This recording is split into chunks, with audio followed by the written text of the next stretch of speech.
जब दूध से घी बनाओगे तो दूध दूध रहेगा ही नहीं, फिर घी ही घी होगा, अलग नहीं हो सकते। लेकिन समझ में नहीं आ रहा।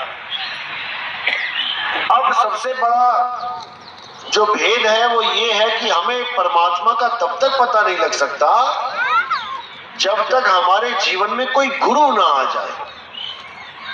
आज हम जिन देवी देवताओं की पूजा करते हैं, हम राम जी की पूजा करते हैं, हम कृष्ण जी की पूजा करते हैं, और हम ये सोचते हैं हम तो सीधे भगवान जी को पूज रहे हैं, हमें गुरु की क्या जरूरत है। अरे भाई, जिनकी आप पूजा कर रहे हो उन्होंने स्वयं गुरु धारण कर रखे हैं। राम जी ने वशिष्ठ जी को गुरु धारण किया, उनसे ज्ञान प्राप्त किया। कृष्ण जी ने संदीपन जी से ज्ञान प्राप्त किया। जब वो भगवान होके गुरु के अधीन है तो हमें गुरु की जरूरत क्यों नहीं पड़ रही है? हमें भी गुरु की जरूरत पड़ती है। और साहिब ने तो यहां तक महिमा गा दी गुरु की कि गुरु मेरे सभी बड़े अपनी अपनी ठौर।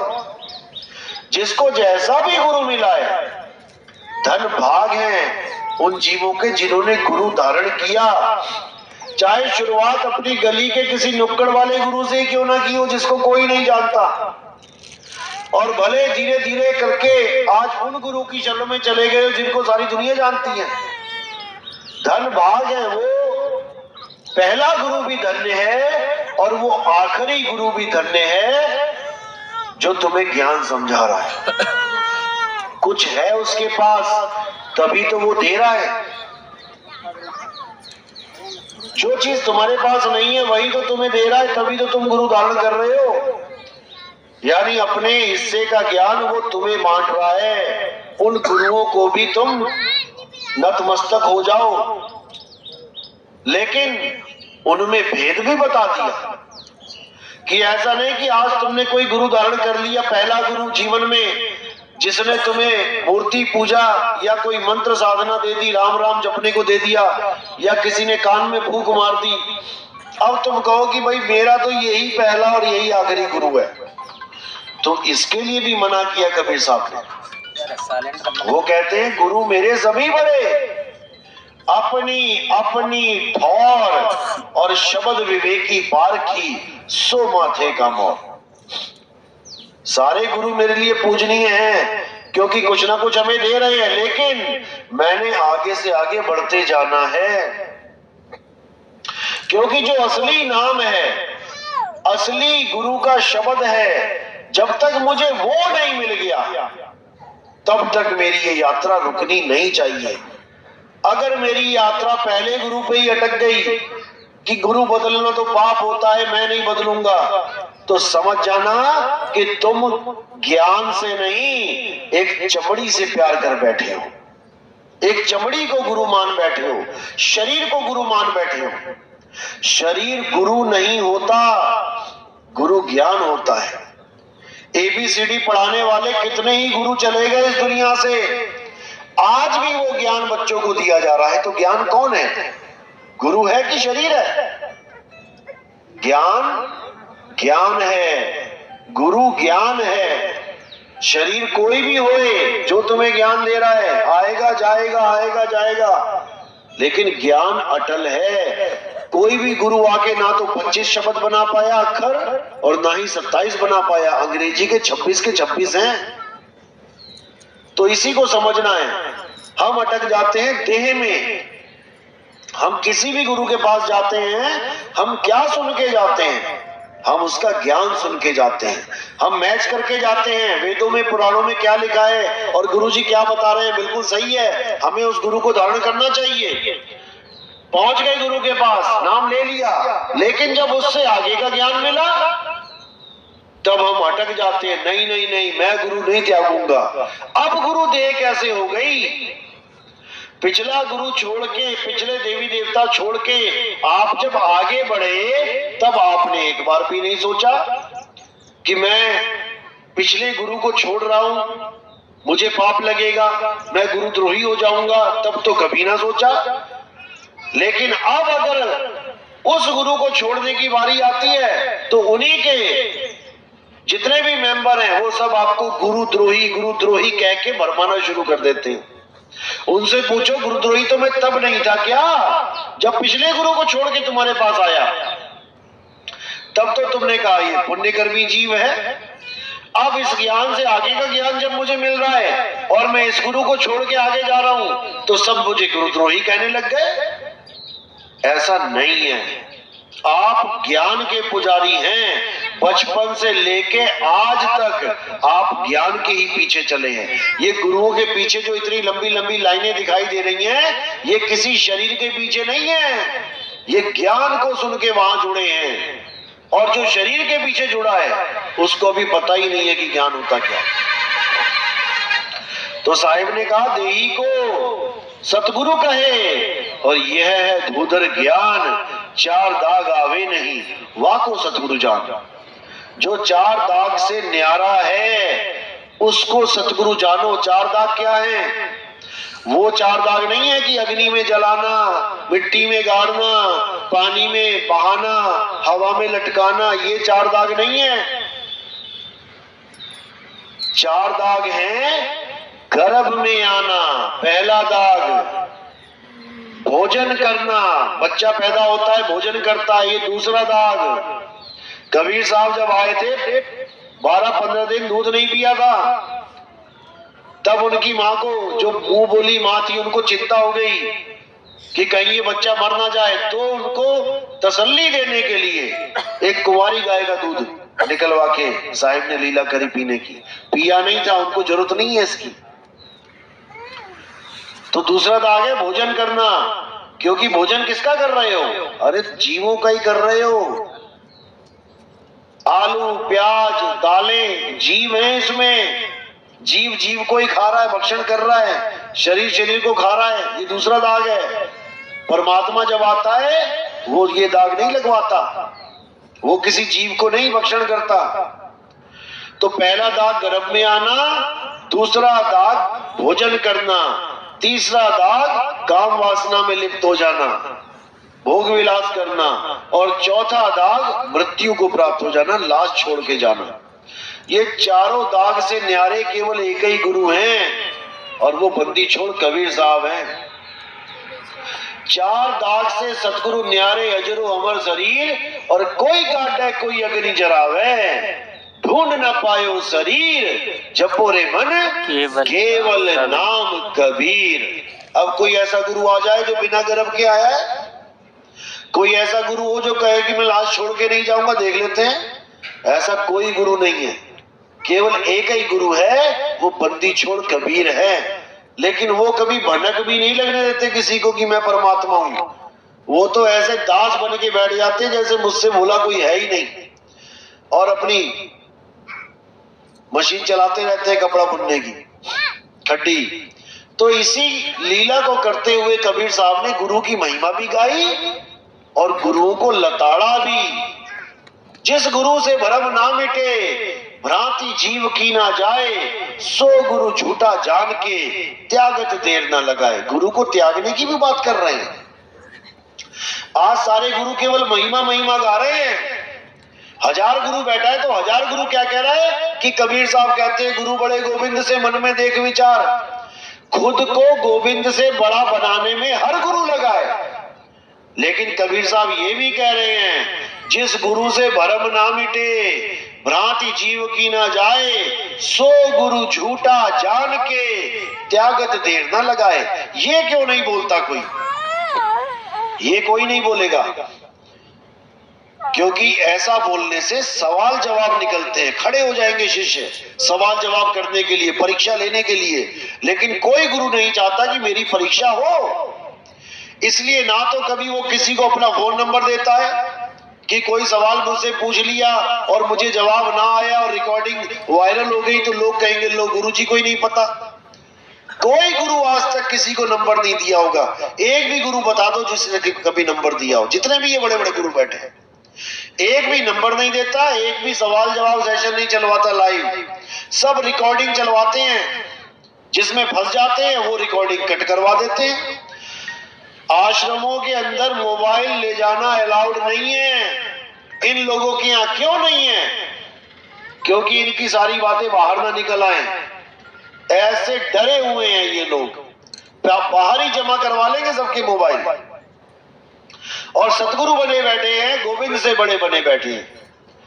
तो साहिब ने बिल्कुल स्पष्ट किया है कि झूठे गुरु को झटक दे और शिष्य शाखा को फूक, और वाह में दोष जरा नहीं, शब्द कहा हम कूक।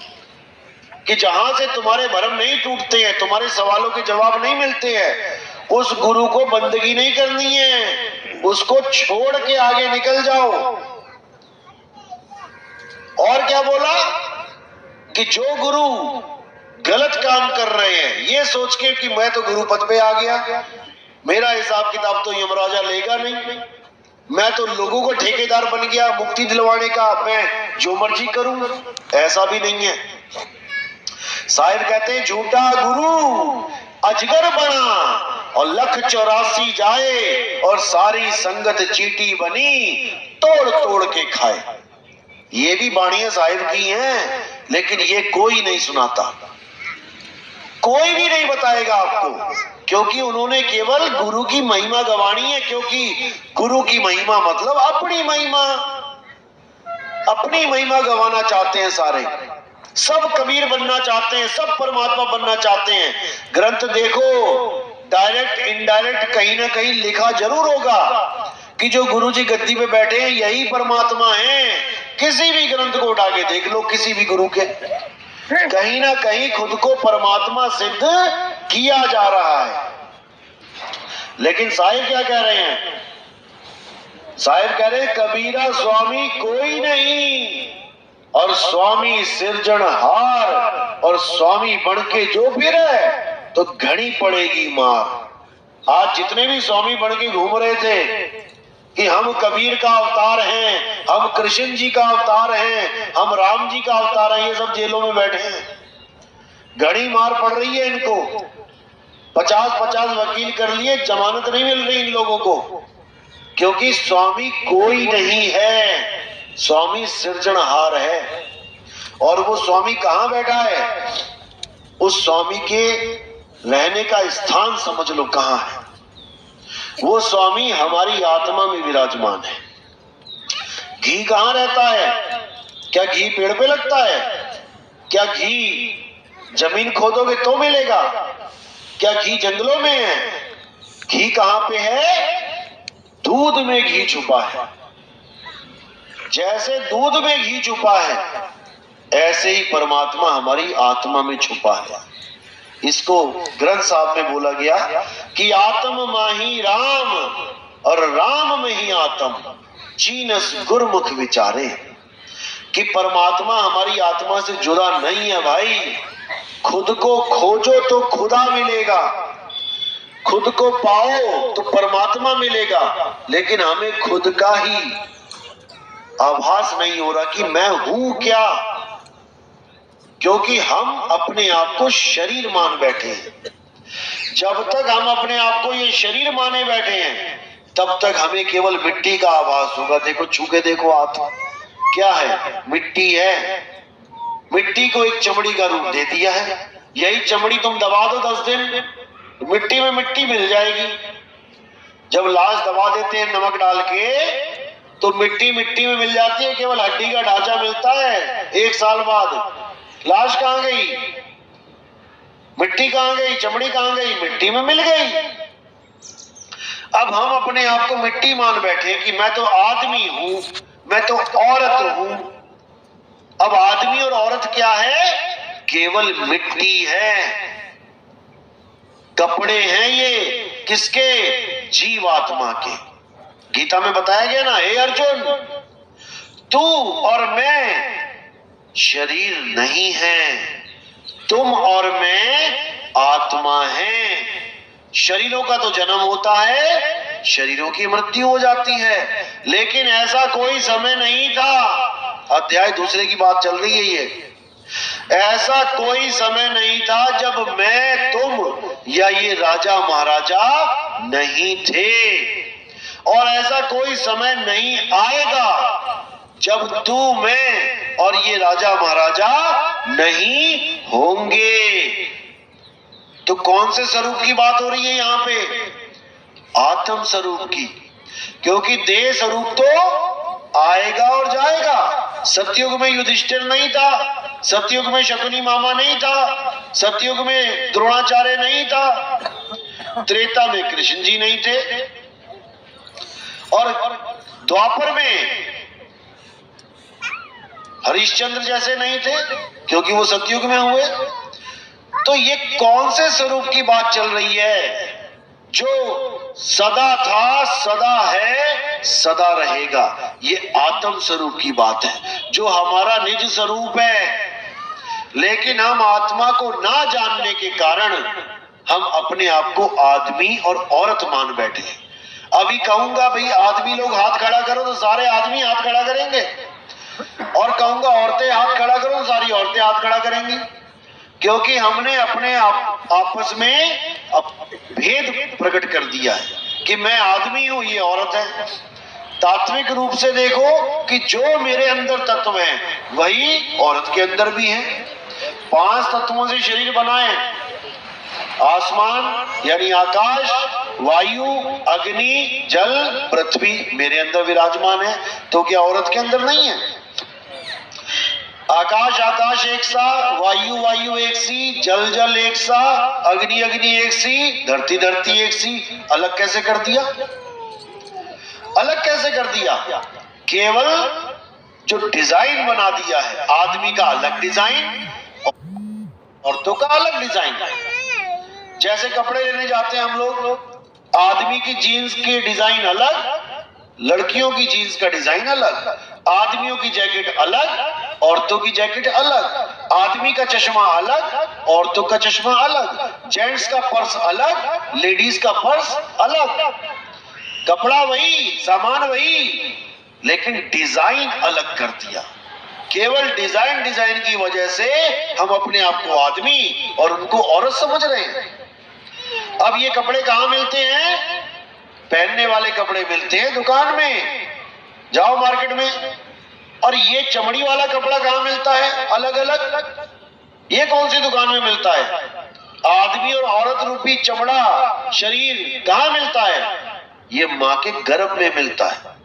जिसकी टेस्टिंग करवाने जाते हैं, देखना डॉक्टर साहब लड़का हो गया कि लड़की। अब उस मशीन ने क्या चेक किया? केवल कपड़े चेक किए कि लेडीज सूट पहन के आ रही है जीवात्मा, की जेंट्स का सूट पहन के आ रही है। कोट पैंट पहन के आ गया ये जीवात्मा तो लड़का है, और सलवार कुर्ता पहन के आ गई तो ये लड़की है। जबकि इन दोनों शरीरों को धारण करने वाला जो जीव है वो ना आदमी है ना औरत है, वो जीवात्मा है, अविनाशी है, ईश्वर अंश, जीव अविनाशी। लेकिन ये अविनाशी अपने आप को समझ ही नहीं पा रहा है। ये अपने आप को आदमी औरत मान के बैठा है, और खुद को तो माना अपने भगवान को भी आदमी औरत बना डाला, विष्णु जी को आदमी औरत बना डाला। आदमी क्या है? आदमी एक चोला है, मनुष्य चोला। चोला क्या होता है? चोला किसे कहते हैं? कपड़ों को कहते हैं। बाबा जी का चोला देखो कैसा पहना है, काला वाला। तो चोले कपड़े हैं। विष्णु जी आदमी का चोला धारण करके बैठे हैं, ना कि वो आदमी है। आदमी का तो चोला है। विष्णु जी ही मछली का चोला धारण करके आए थे सतयुग में। पहला अवतार कौन सा था? मत्स्य अवतार। मछली का चोला धारण किया। तब तो हमने नहीं कहा कि विष्णु जी मछली हैं, तब तो हमने उसको मछली मान के रिजेक्ट मार दिया कि नहीं मछली नहीं है, विष्णु जी तो आदमी है। मछली का चोला छोड़ के फिर कछुए का चोला पकड़ा उन्होंने, कछुए का चोला पहना। तब भी हमने ना सोचा कि विष्णु जी शायद कछुआ है, नहीं, हम नहीं मान सकते। कछुए का छोड़ के जंगली सुअर का चोला पकड़ा, तब भी हमने नहीं माना कि नहीं विष्णु जी जंगली सुअर नहीं हो सकते। उसके बाद नरसिंह अवतार का आधा आदमी आधा जानवर, वो भी हमने नहीं माना कि ये विष्णु जी का असली चोला है। उसको भी हम केवल एक अवतार मानते रहे कि कुछ समय के लिए ये चोला धारण किया है। लेकिन जो परमानेंट चोला बना दिया हमने, वो आदमी का बना दिया कि विष्णु जी का नाम लेते ही आदमी का रूप सामने आ जाए तो हम समझते हैं हाँ यही विष्णु जी है। अरे भाई, ये भी चोला है, ये भी कपड़े हैं। ये कपड़े पहने किसने हैं उसको जानना है। केवल आदमी नहीं है विष्णु जी।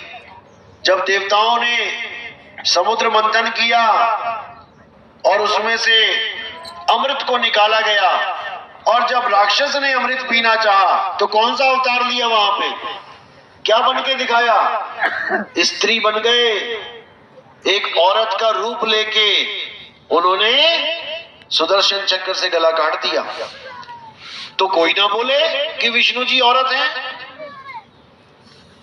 जब शिव जी शंकर जी के पीछे भस्मासुर भागा भस्म करने के लिए, तो कौन सा अवतार लिया? तब भी मोहिनी रूप लिया, औरत का रूप लिया। तब भी कोई ना बोलता कि विष्णु जी औरत हैं। विष्णु जी को आदमी बना रखा है और लक्ष्मी जी को औरत बना रखा है। जबकि ना विष्णु जी औरत आदमी है, ना लक्ष्मी औरत आदमी है। ये तो केवल चोले हैं, कपड़े पहन रखे हैं इन्होंने। इसी प्रकार ना राम जी आदमी औरत हैं, ना सीता आदमी औरत है। दोनों जीव आत्मा हैं। जब तक हमें ये ज्ञान समझ में नहीं आया कि हम एक आत्मा हैं, तब तक आत्म ज्ञान की ABCD भी किसी को नहीं पता लग सकती। और कबीर साहब का इस दुनिया में आने का एक ही मकसद था। यहां वो मंत्र जपवाने नहीं आए थे कि तुम मंत्र जपना शुरू कर दो, ना वो यहाँ पर मूर्ति पूजा करवाने आए थे कि तुम ब्रह्मा विष्णु महेश की मूर्तियां हटा दो और कबीर साहब के कैलेंडर बना के पूजने लग जाओ।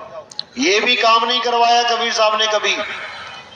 कबीर साहब यहाँ पे तुम्हें तुम्हारा स्वरूप बताने आए थे कि तुम हो क्या, तुम एक आत्मा हो। यही ज्ञान वो देने आए थे। और आत्मा का ज्ञान देने का मतलब होता है आत्म ज्ञान।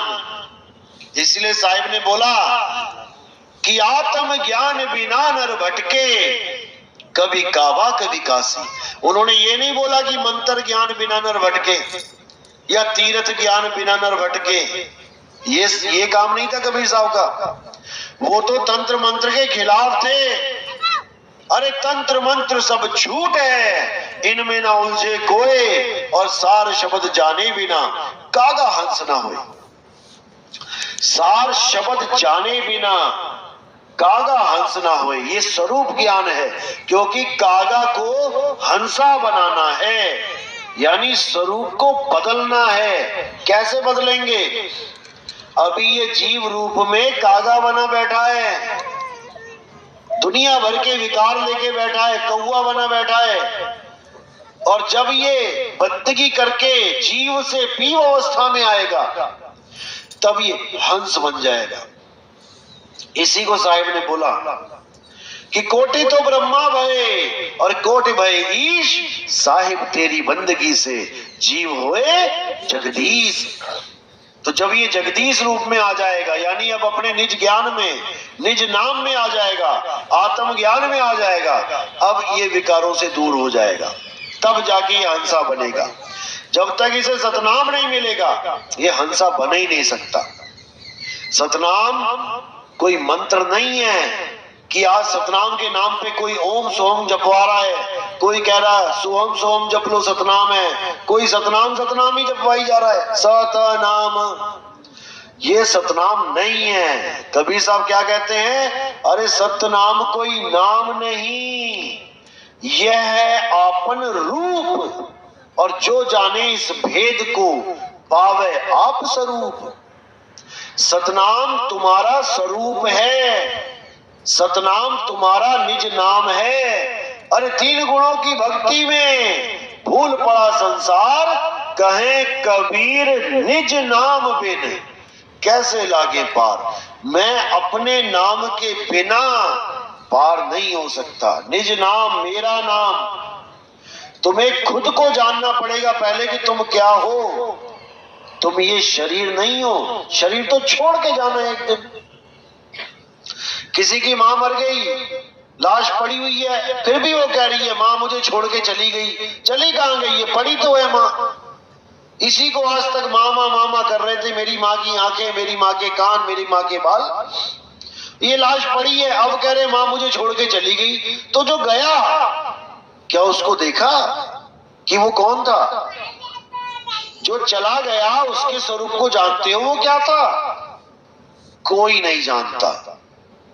उसी को समझना है कि कौन थी इस शरीर में जो मेरी हर बात का जवाब दे रही थी। कौन था इस शरीर में जो मेरी हर बात को सुन रहा था, समझ रहा था, मुझे सलाह दे रहा था। मैं सोच रहा था ये शरीर बोल रहा है, शरीर तो ये पड़ा है, तो बोलनहार तो कोई और था जो चला गया। इसी को साहिब ने बोला, अरे चाम के महल में बोलता राम है, तू राम और चाम को चीन भाई।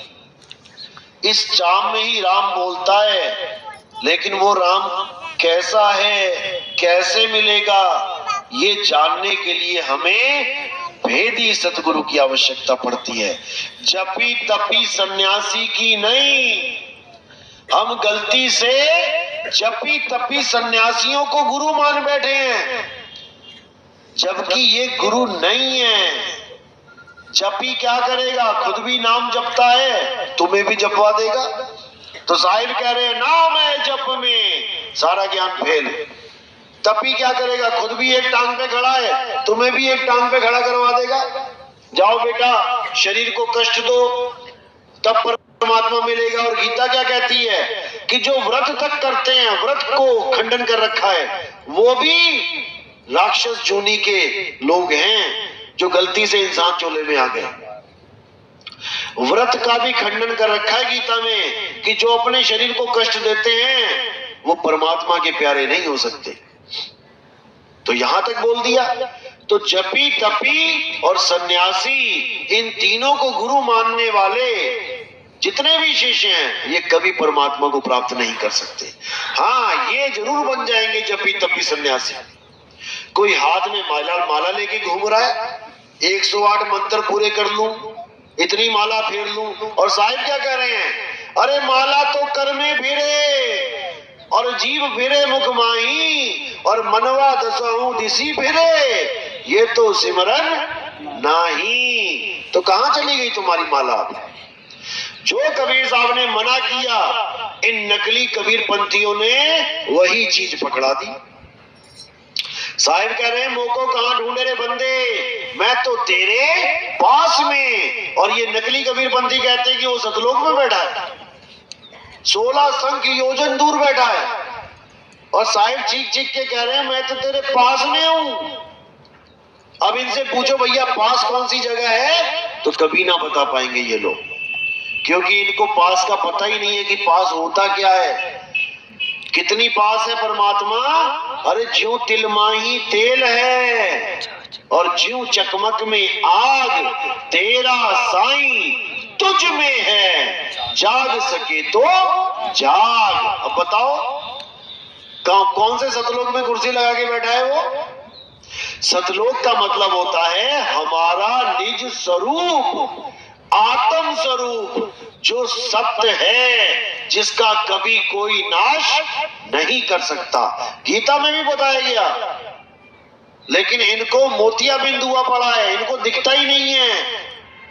वहां साफ बोला, हे अर्जुन, इस दुनिया में 2 प्रकार के तत्व हैं, एक है असत और एक है सत।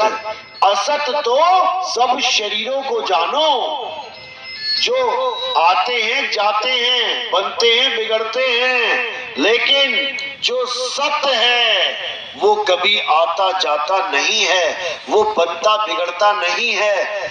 ये सत्य आत्मा है, बिल्कुल क्लियर लिखा है।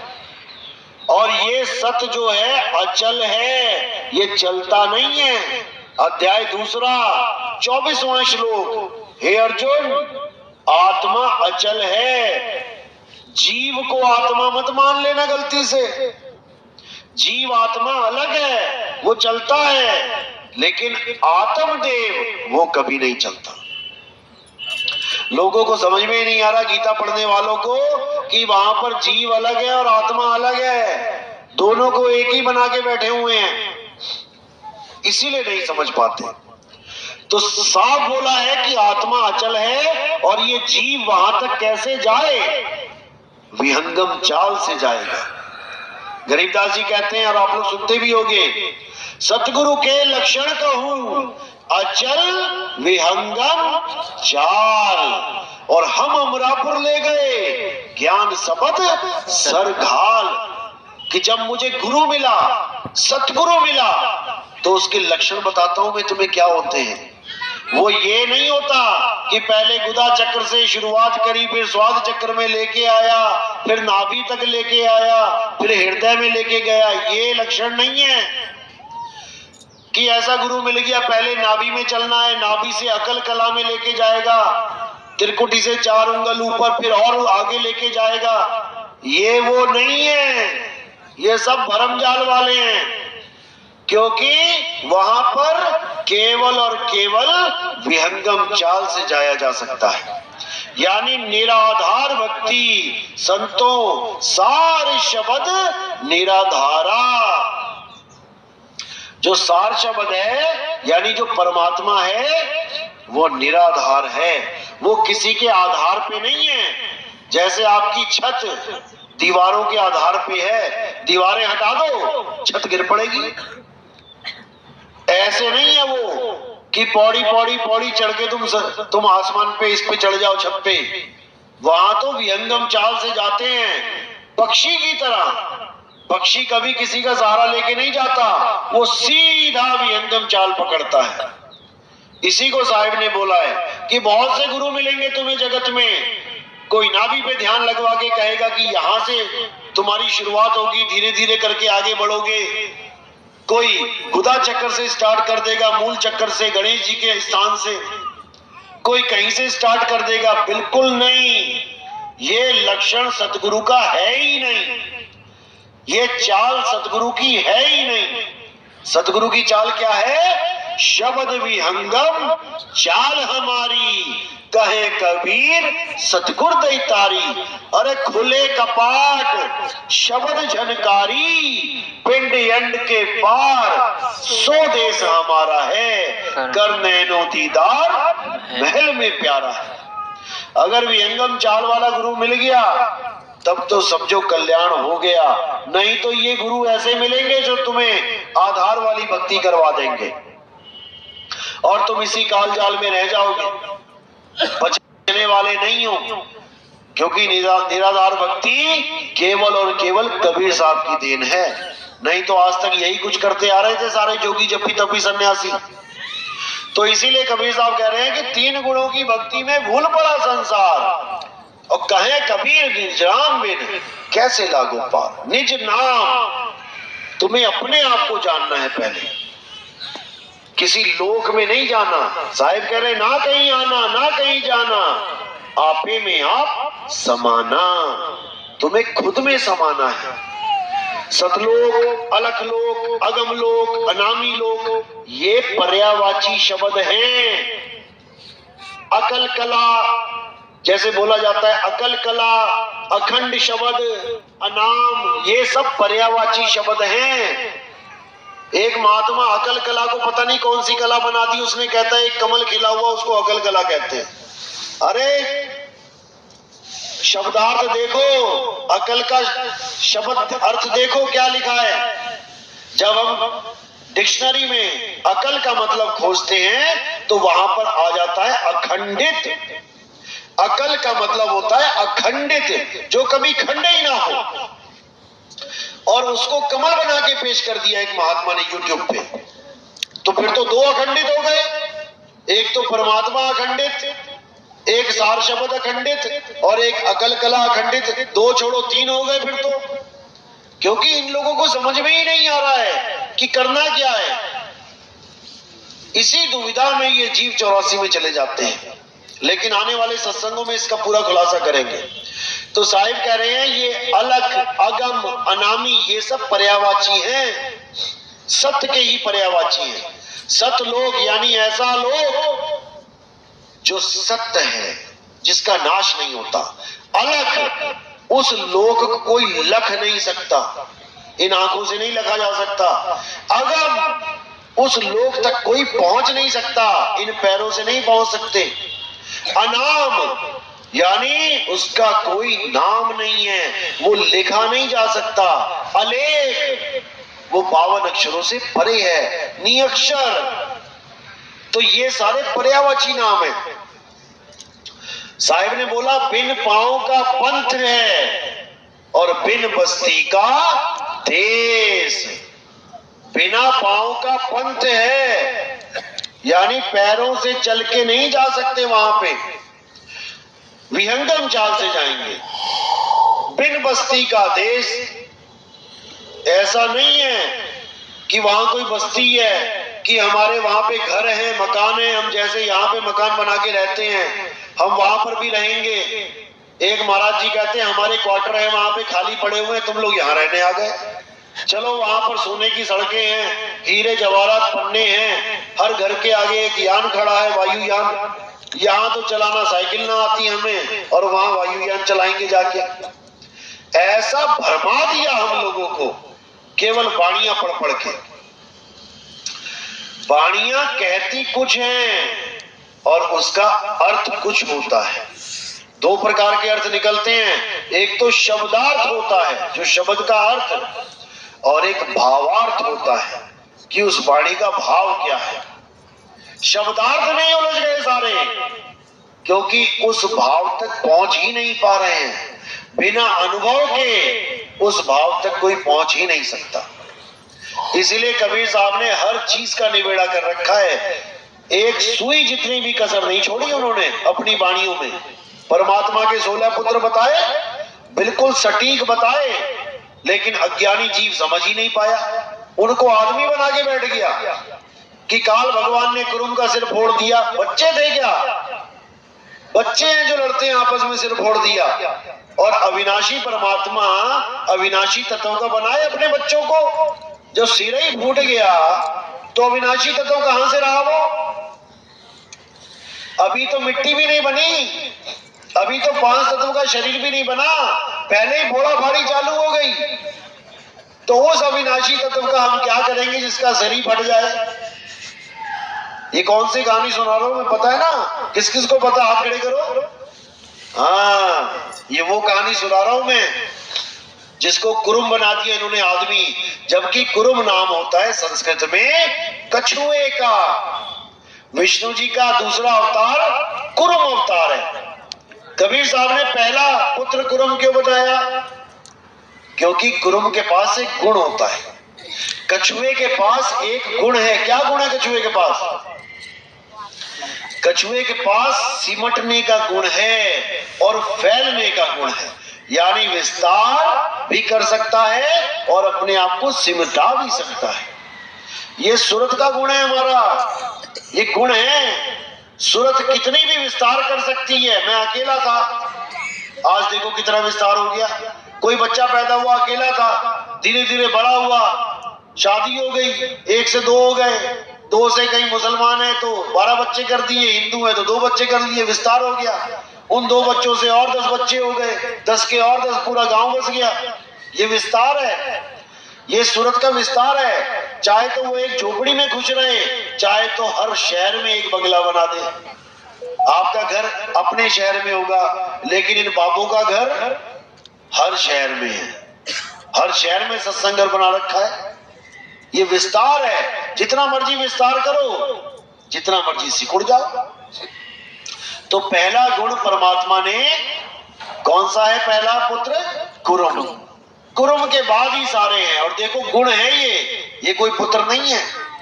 कुरुम के बाद ज्ञान है, उसके बाद अचिंत्य है, यानी ये अचिंत्य, ये चिंता मुक्त है, इसको मरने का डर नहीं है। दया है, सील है, संतोष है, ये सारे गुण हैं परमात्मा के, 16 पुत्र नहीं है, ये गुण हैं। आत्मा के, और सूरत के द्वारा विस्तार करती है, सूरत के द्वारा इसको संकुचित करती है। तो ये सारे कोड लगे हुए हैं, ये भावों को पकड़ना है, शब्दों को नहीं पकड़ना है। शब्दार्थ अलग है, भावार्थ अलग है। इसी प्रकार कबीर साहब की पूरी वाणी भावार्थों से भरी पड़ी है, और जो उसको शब्दार्थ करके गाएगा, साहिब क्या कहते हैं, मेरी गाई गाएगा, तीन लोक में धक्के खाएगा, और मेरी वाणी बूझेगा, सतलोक को सूझेगा। जो मेरी वाणी को बूझेगा, यानी साहिब ने ऐसा बोला तो क्यों बोला, वो असली चीज को सूझेगा। तो साहिब क्या कह रहे हैं, सतनाम के बारे में बताते हैं कि जो सतनाम है इसको समझ लो, सारा खेल सतनाम का है। सतनाम के पर्यायवाची नाम क्या हैं? सार नाम, सार शब्द, अकह नाम, अडोल नाम, अचिंत नाम, निज नाम, ये सारे सतनाम के पर्यायवाची हैं। ऐसा नहीं है कि आज तुम्हें सतनाम मिलेगा, फिर सार नाम मिलेगा, फिर सार शब्द मिलेगा, फिर अकह नाम मिलेगा, फिर अबोल नाम मिलेगा, फिर नी अक्षर नाम मिलेगा, फिर तो इसी खिचड़ी में पक जाओगे तुम लोग। एक ही परमात्मा के सारे नाम हैं। तो कबीर सागर खोलो और पहली लाइन पढ़ो, बिल्कुल निबेड़ा कर दिया साहिब ने पहली लाइन में। क्या बोला? सत्य नाम है सार, बूझो संत विवेक करी, उतरो भवजल पार, सतगुरु का उपदेश यही। कि सतनाम है सार, सतनाम ही सार है। क्या है सार? दो ही प्रकार के तत्व हैं, एक सार एक असार। तो साहिब कह रहे सतगुरु ऐसा चाहिए जैसा सूप सुहाए, और सार सार तो कही रहे, थोथा दे उड़ाए। दो ही तत्व हैं यहाँ पे, एक सार एक असार। असार में ये सारे संसार के नाशवान तत्व आ जाते हैं, और सार में क्या आता है? आत्मदेव, आत्मा ही सार है, उसी आत्मा को जानना है। तो सत्य नाम है सार, कह रहे सतनाम आत्मा है।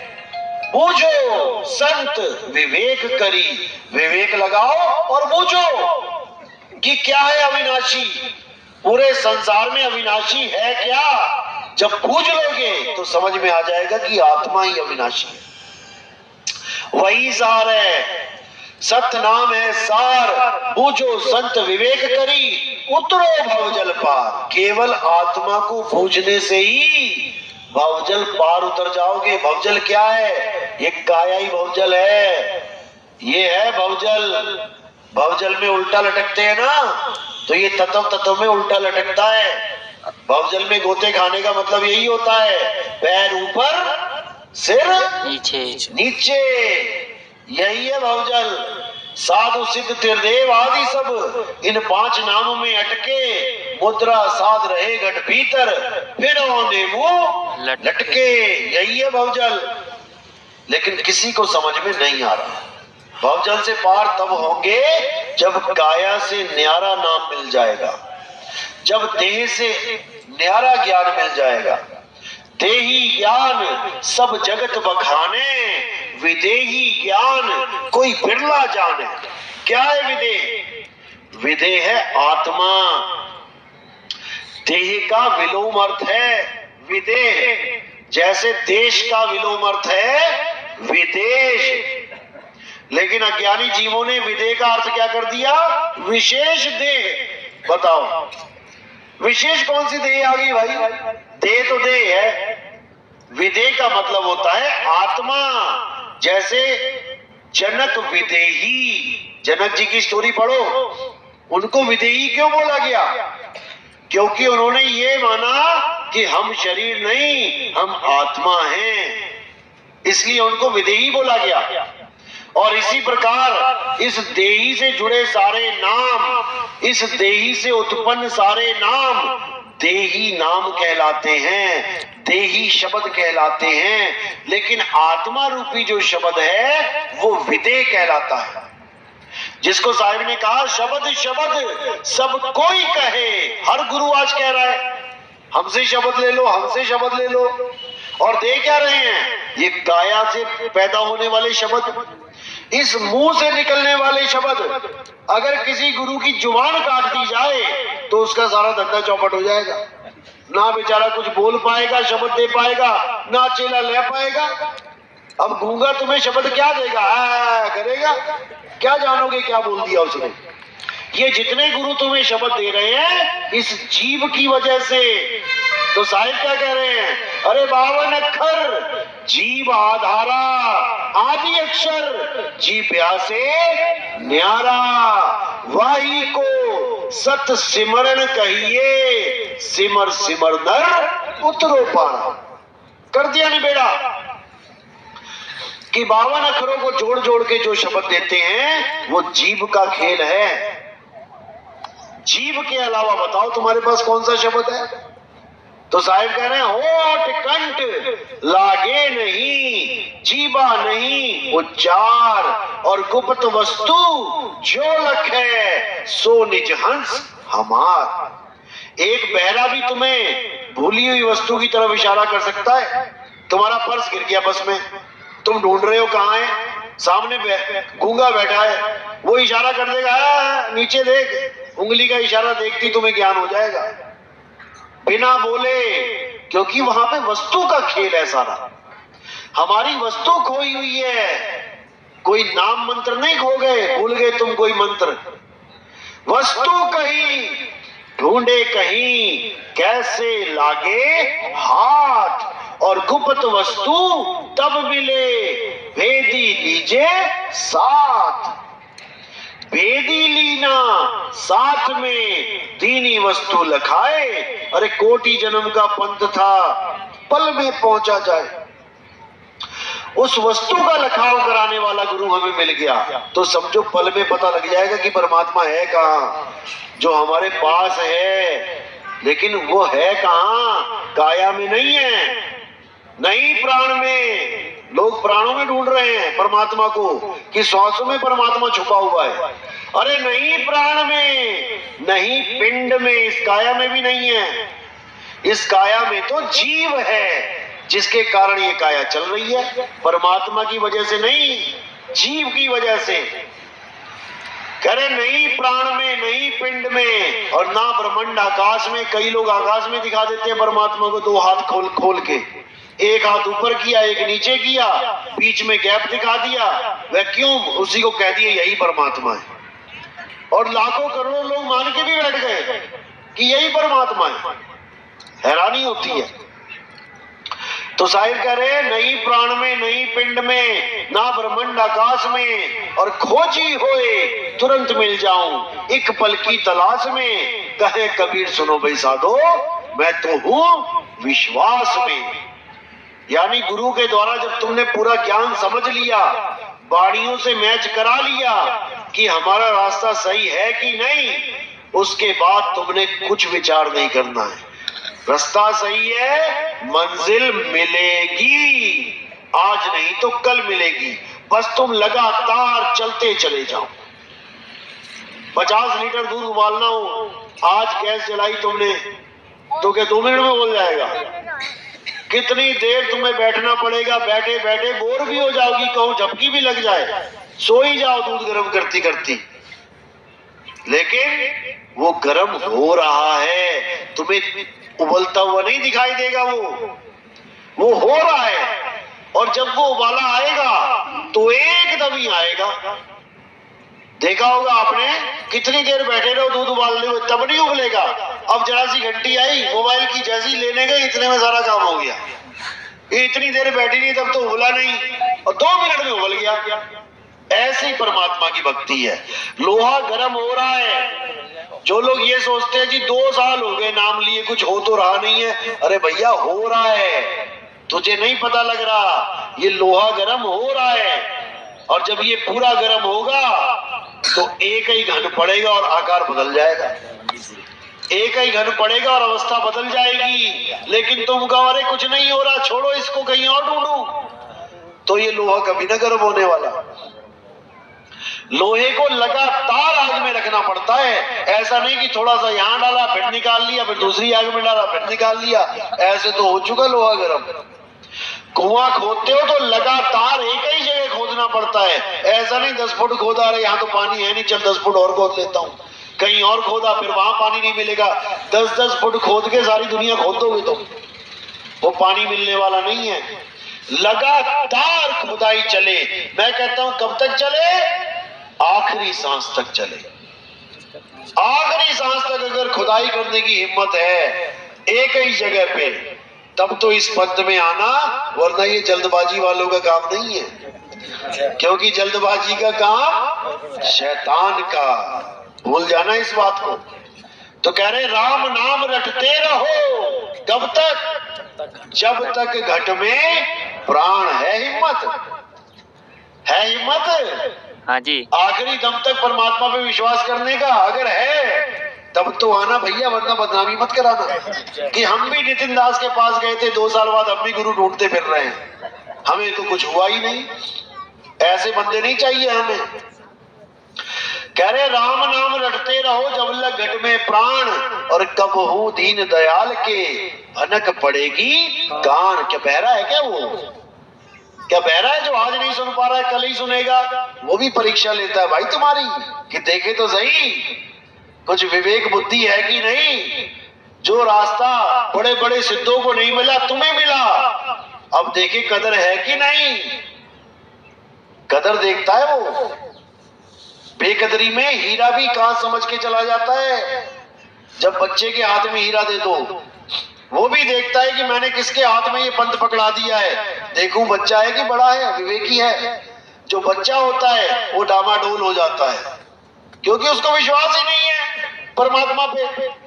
वो कह रहे खोजी हो तुरंत मिल जाओ एक पल की तलाश में। अगर एक पल में परमात्मा मिल जाए तो फिर ये लाइन बोलने की जरूरत क्या है कि कहे कबीर सुनो भाई साधो मैं तो विश्वास में। जब परमात्मा मिल ही गया तो मैं विश्वास करूं ना करूं मतलब क्या उसका? एक पल की तलाश में तुम्हें भेद पता लगता है कि मेरा परमात्मा है कहां, और उसके बाद क्या करना होता है? अरे सूरत बसी संसार में दासे पड़ गई दूर, सूरत बाग स्थिर करो, 8 पहर हुजूर। कब तक करनी है? 8 पहर तो करनी है। कब तक? अंतिम सांस, आखिरी सांस तक। अगर तुम्हारे अंदर इतना हौसला है कि मैं आखिरी सांस तक पूरे विश्वास के साथ ये भक्ति करने के लिए तैयार हूं, तब तो भैया आना, वरना फालतू भीड़ मत बढ़ाना। साहिब कहते द्वार धनी के पड़े रहो, धक्का धनी का खाओ। है हिम्मत धक्का खाने की? 1 साल धक्का खाया, 2 साल धक्का खाया, मन डगमगाया, 30 साल धक्का खाया, दर ही छोड़ के भाग गया। ऐसा चेला नहीं चाहिए भाई। कहते द्वार धनी के पड़े रहो, धक्का धनी का खाओ, और कबहू धनी निवाजी हैं जो दर छाड़ना जाओ। अगर ये सिरसाटे की भक्ति है, अगर इतना दम है तुम में कि मैंने तो अपना सिर काट के गुरु के दरवाजे पे रख दिया है, अब तारे चाहे डुबाए उसकी मर्जी है, तब तो आना। अदरवाइज आने की कोई जरूरत नहीं है। जहां लगे हो लगे रहो। जब मालिक दया करेंगे खुद ही विवेक बढ़ा देंगे। लेकिन जल्दबाजी में मत आना कि वहां कुछ नहीं मिला, यहाँ 2 साल में 3 साल में कुछ नहीं मिला। ये भक्ति नहीं है हमारे यहाँ। हमारे यहाँ ऐसी है कि धीरे धीरे रे मना, और धीरे सब कुछ होए, माली सींचे 100 घड़ा।